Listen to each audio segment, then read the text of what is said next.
2 मई को CCI का इजलास हो रहा है और CCI के इजलास में क्या सिंध के लिए खतरनाक तरीन 3 कैनाल्स पर बहस होगा, उनको रद्द किया जाएगा या सिर्फ चोलिस्तान पर ही बहस होगी।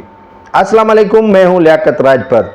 एक अहम इशू जो सिंध के लिए खतरनाक है, न सिर्फ चोलिस्तान खतरनाक है बल्कि पंजाब 3 कैनाल्स निकाल रहा है। एक चौबारा कैनाल जिससे 3 लाख एकड़ ज़मीन आबाद की जाएगी, और दूसरा जो कैनाल निकाला जा रहा है उसका मंगला झेलम रसूल बैराज की नदी से जलालपुर कैनाल निकाला जा रहा है। तीसरा कैनाल चोलिस्तान है।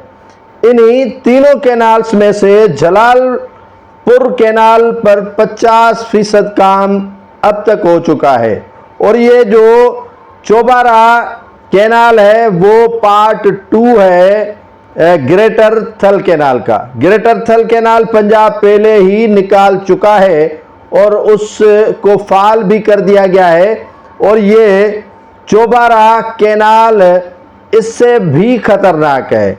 सिंध गवर्नमेंट ने 2024 को एहतजाजन खत लिखा था वजीर आज़म को कि आप हमारी इजाज़त के बगैर कैसे कैनाल बना सकते हैं, कैसे कैनाल बना रहे हैं। सिंध में पानी की शार्टेज है। वजीर आला ने इस पर कोई, या वजीर आज़म ने इस पर कोई तवज्जो नहीं दी, और 50% जलालपुर कैनाल का काम उन्होंने कर दिया है।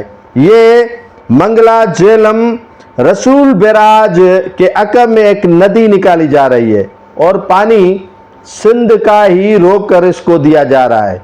CCI के इजलास बुलाने के हवाले से ये मामला सारा जो चला गया है CCI में, क्या वफाक और पंजाब इन 3 कैनालों पर ही काम करना बंद कर देंगे या सिर्फ चोलिस्तान ही ज़ेरे बहस आएगा।